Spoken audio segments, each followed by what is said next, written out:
What's up mga tol? Bali ngayon papunta nga pala ako sa may kapatid ko. Kasi ako naman ang taya ngayon. Kasi nung nakaraan, siya yung nanlibre. So ngayon, ako naman lilibre. Sakto ngayon, asa is. Bale, June 6 ngayon. Sakto guys, sweldo natin. Share ko nga lang sa inyo mga tol. Dito nga pala sa may dorm ko, mayroong aming sariling parking sa baba. Diba ang lupit? Natutulog dito si Maxine. Sheesh! As usual mga tol, magmomotor lang tayo papunta doon. Kaya tara, mamaya na lang guys, update ko kayo.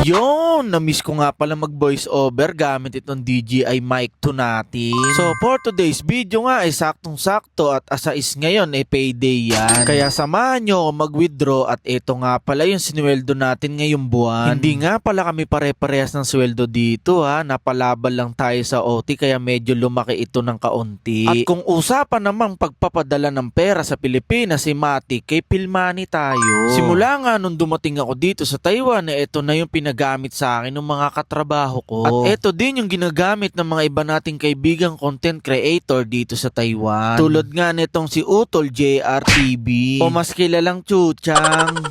Kaya simula noon hindi na ako lumipat kasi sobrang dali lang at sobrang bilis lang gamitin itong si Pilmani. Palaging 7-Eleven nga pala yung mode of payment na ginagamit ko, tapos ipapakita mo lang yung barcode na to at maya maya lang darating na yung pinadala mo. Baka Pilmani yan So yun mga tol, nandito na nga pala tayo sa lugar ng ate. Kaway ka naman dyan. Magkamukha ba kami? So yun mga tol, kainitan, nag-aya yung ate na mag-shabu-shabu or hot pot kung tawagin. Gusto ko.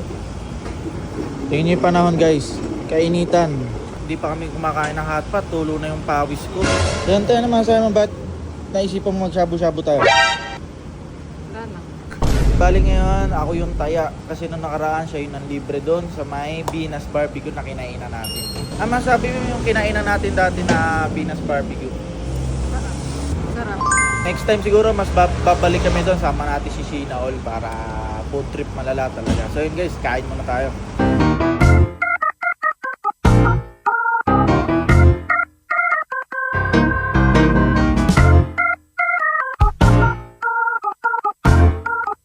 So yun mga tol, nandito na nga pala tayo sa may loob. And naiiyak ako mag-vlog dito, baka mamaya bawal naman tayo mag-video. Pansin ko din talaga dito sa Taiwan, iba parang bawal mag-vlog, bawal mag-video siguro. Ano lang sila, for privacy siguro. Kaya tayo maingat tayo dito. As long as na itatago ko na lang yung camera para hindi tayo magkaroon ng violation.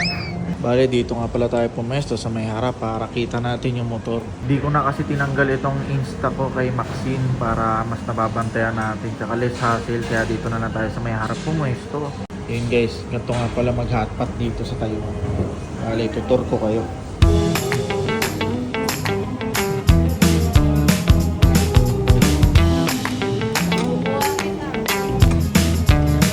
Gawin lang muna.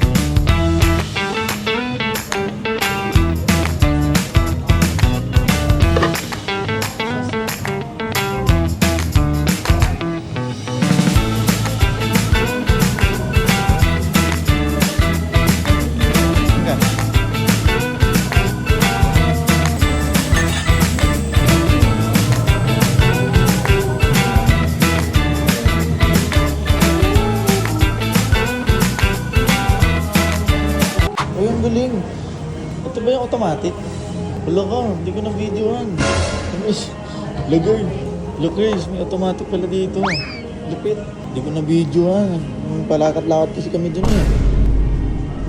Astig guys. Astig guys. Tayo, palisin mo nga.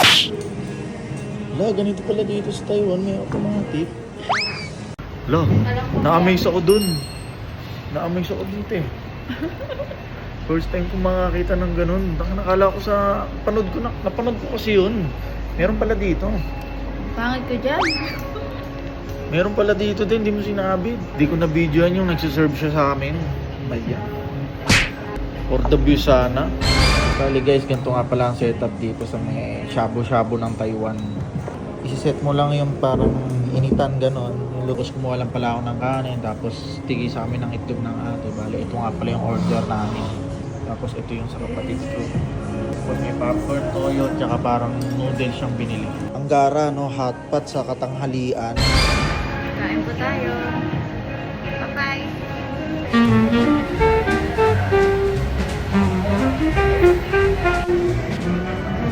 Sarap pala ng hotpot dito guys. Hindi kasi ako mahilig kumain na ito eh. Depende pala sa order eh. Bali, anong flavor na ito? Cheese milk. Cheese milk daw. So yun, lagi natin tatandaan yung flavor na yun. Flavor ba tawag sa ganun? Flavor. Flavor ano ba? Ano ba tawag doon? Nakalimutan ko ang tawag sa ganun. Basta pag order ako ng hotpot, cheese milk ang sasabihin ko, no? Cheese milk. Cheese milk lang malakas. Nga pala, kakamustahin natin yung ate about dun sa pinost natin nung nakaraan na medyo nag-viral dun sa TikTok na hanapan ng jowa si ate. Ano to, gagawa tayo ng offline ng program. Program, plataforma, ano ba tawag dito? Gagawa tayo ng parang offline hanap jowa si ate. Ayos ba yun? Gawan kita ng gano'n, no? Offline hanap jowa si ate. Kinakwento ko pa sa'yo yun, yung may nag-message sa akin na sabi, crush na crush ka daw niya. Tapos sabi niya, gusto na daw niya mag-asawa. Ano masasabi mo doon? No comment. Pero te, may mga nagme-message na sa'yo mga ilan-ilan na tao. Wala? Wala ba? Wala. Hindi ka daw nagsisin eh. Hindi ka daw nagsisin. Oo. Wala. Mahihayin kasi tong ate ko. Isa din tong introvert. Introvert ka ba? Bale yun, sabi ko naman sa kapatid ko, may entertain siya ng iba. Basta double check lang niya ako may asawa. Eh, baka may asawa sa Pinas. Ano man sabi mo?